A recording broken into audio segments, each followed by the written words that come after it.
Dalam kitab Hikam dikatakan, keterlambatan ijabah doamu oleh Allah jangan membuat kita putus asa. Kenapa? Karena Allah Maha tahu apa yang kita inginkan. Allah Maha tahu apa yang kita butuhkan. Allah akan memberikan apa yang kita butuhkan, bukan sekedar apa yang kita inginkan.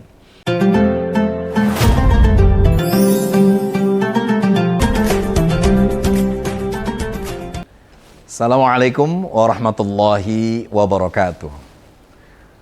Alhamdulillah, wassalatu wassalamu ala rasulillah, Sayyidina Muhammad ibn Abdullah wa alihi wa sahbihi wa mawalah, amma ba'd. Sahabat PKB TV, kalau kita membaca ayat-ayat yang berkaitan dengan puasa di bulan Ramadan, dari mulai surat Al-Baqarah ayat 183 sampai 187, itu terselip satu ayat yang berkaitan dengan doa, yaitu dalam surat Al-Baqarah 186. Maka beberapa ulama mengatakan bahwa Ramadan adalah bulan doa, dan Ramadan menjadi indikasi tentang pentingnya doa bagi seorang yang beriman. Ad-du'a'u muhul ibadah. Doa itu adalah inti dari ibadah.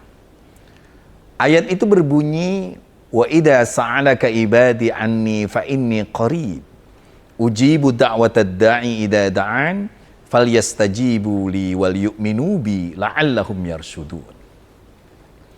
Syekh Nawawi Al-Bantani dalam tafsir yang disebut Al-Munir, tafsir Munir, mengatakan bahwa asbab nuzul terhadap ayat ini berbeda-beda pendapat. Ada yang mengatakan pertanyaan dari beberapa kelompok kepada Rasulullah SAW bahwa bagaimana cara kami berdoa? Apakah kami harus berteriak karena Tuhan itu jauh, atau kami harus bermunajat karena Tuhan itu dekat? Maka turunlah ayat, wa idza sa'alaka ibadi anni fa inni qarib. Dalam Bahrul Muhit dijelaskan ada satu riwayat di mana Abu Musa Al-Asy'ari bersama Rasulullah dan beberapa kelompok sahabat itu melewati, setelah perang, melewati beberapa tempat bukit dan lembah, lalu sebagian sahabat berteriak-teriak. Akhirnya Rasulullah mendekat dan mengatakan, fa innakum la tada'una al-asam wa ghaiban.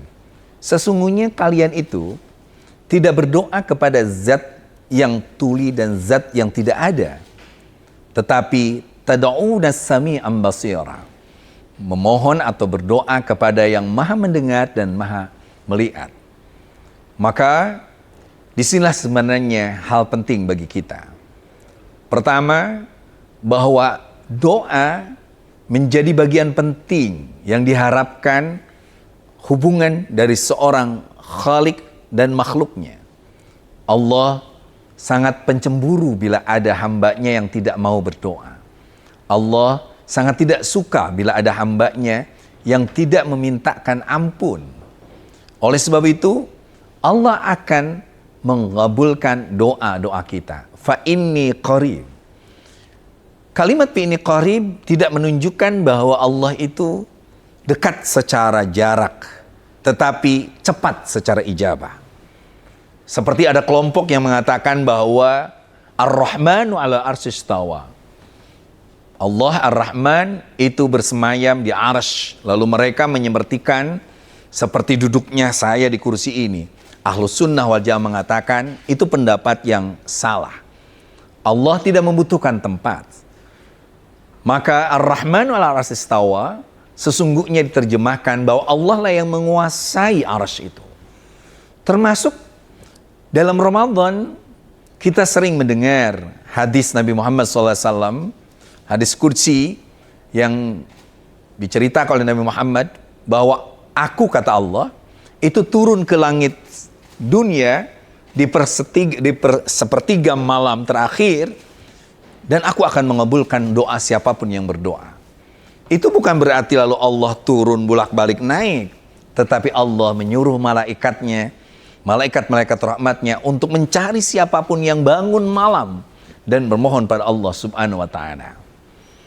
Kiai Apip Mohajir dari Situbondo menulis status di Facebooknya menarik.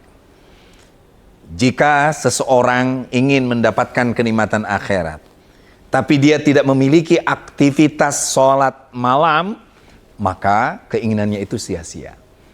Oleh sebab itu, karena Allah itu akan mengabulkan doa kita, maka kita harus berdoa. Ini penting, kekuatan doa. Lalu bagaimana cara kita berdoa itu?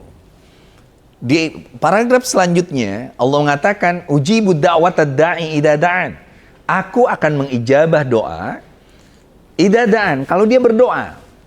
Artinya, tidak sedikit orang yang saat berdoa, dia tidak berdoa. Seperti banyak orang yang dia sholat, rajin, tapi tidak dianggap sholat. Atau ada orang yang berpuasa di Ramadan, tetapi kam min sha'imin laisa lahu min siyamihi ilal atsa wal ju'. Puasanya itu tidak mendapatkan apa-apa kecuali lapar dan dahaga. Atau banyak orang yang bolak-balik haji tapi tidak mendapat kemabruran haji karena sensitivitas dia dalam menghargai sesama manusia hilang. Itulah Allah menekankan kalau kita ingin doanya diijabah, maka perbaikilah sikap kita dalam berdoa. Bagaimana sikap kita dalam berdoa? Yang pertama, doa itu harus istiqamah. Dia harus terus-menerus. Jangan berdoa kalau dalam keadaan butuh. Ada cerita seorang ibu mendadak rajin sholat duha. Ketika ditanya, Bu, rajin banget sholat duha. Iya, insya Allah minggu depan dibuka arisan. Dibuka arisan ternyata tidak keluar namanya. Sejak itu dia tidak pernah duha lagi. Nah, padahal kalau kita doa terus-menerus, doa itu ada yang langsung diijabah, ada juga yang nanti ditangguhkan untuk anak cucu kita. Makanya Syekh Athaillah As-Sakandari dalam kitab Hikam dikatakan, keterlambatan ijabah doamu oleh Allah jangan membuat kita putus asa. Kenapa? Karena Allah Maha tahu apa yang kita inginkan, Allah Maha tahu apa yang kita butuhkan. Allah akan memberikan apa yang kita butuhkan, bukan sekedar apa yang kita inginkan. Nah lalu, yang kedua, doa itu di samping harus istiqamah, dia harus betul-betul bersih. Jangan ada iri dengki, jangan ada kesombongan, jangan ada ketakaburan. Suatu saat, Imam Ahmad bin Hanbal mendadak ingin pergi ke Basrah dari rumahnya di Kufah. Lalu beliau datang malam-malam, pas mau istirahat di masjid, dia diusir. Diusir dari masjid itu. DKM masjid nggak paham bahwa beliau adalah imam mad'ab. Dia diusir, ketika itu tiba-tiba ada tukang roti. Dia bilang, Pak, Bapak mau diusir dari masjid? Iya, saya mau mencari penginapan. Sini dulu Pak, nikmati dulu roti, kalau bisa Bapak nginep di tempat saya. Akhirnya diajak ke rumah tukang roti itu. Cuman Imam Ahmad bin Hanbal dari tadi lihat orang ini terus aja istighfar. Sampai dia katakan, sudah berapa tahun kok istighfar seperti ini? Dia bilang, saya udah istiqomah istighfar. Dan seluruh doa-doa diijabah oleh Allah SWT. Kecuali satu hal. Oh ya? Apa itu? Saya cuma berdoa, ya Allah, mudah-mudahan saya bisa bertemu dengan Imam Ahmad bin Hanbal. Kata Imam bin Abbas, sayalah Ahmad bin Hanbal, bagian dari yang engkau doakan itu. Mereka saling berpelukan, dan itulah rahasia dari doa. Rahasia dari doa. Nah yang ketiga, doa itu jangan terlalu muluk-muluk. Ada 3 poin doa yang jangan hilang. Pertama, minta dikuatkan iman, karena difitnah di zaman akhir ini banyak orang yang kemarin dia menjadi orang soleh, sorenya sudah menjadi orang salah. Atau sebaliknya, hari ini dia masih menjadi tokoh yang hebat, karismatik, tiba-tiba terpeleset, mencabuli jamaahnya, akhirnya dia dicaci dan dimaki dan lain sebagainya. Jangan sampai terjadi itu. Kita pun minta doa agar anak kita menjadi anak-anak yang soleh. Dan kita pun berdoa agar meninggal dalam keadaan husnul khatimah. Yang terakhir, ayat ini bicara tentang falyastajibu li wal yu'minu bi la'allahum yarshudun. Kalau ingin diijabah doa, maka kuatkan imannya. Bersihkan kita dari tauhid. Tauhid adalah meyakini bahwa tidak ada yang hak kita ibadahi kecuali Allah. Tidak ada yang memiliki kekuasaan abadi kecuali Allah. Tidak ada yang maha kaya dan kekayaannya tidak akan pernah hilang dan sirna kecuali Allah. Maka kalau ada orang yang berdoa, tetapi dia berdoa kepada sesuatu selain Allah, maka itu akan dengan sangat rapuh doanya.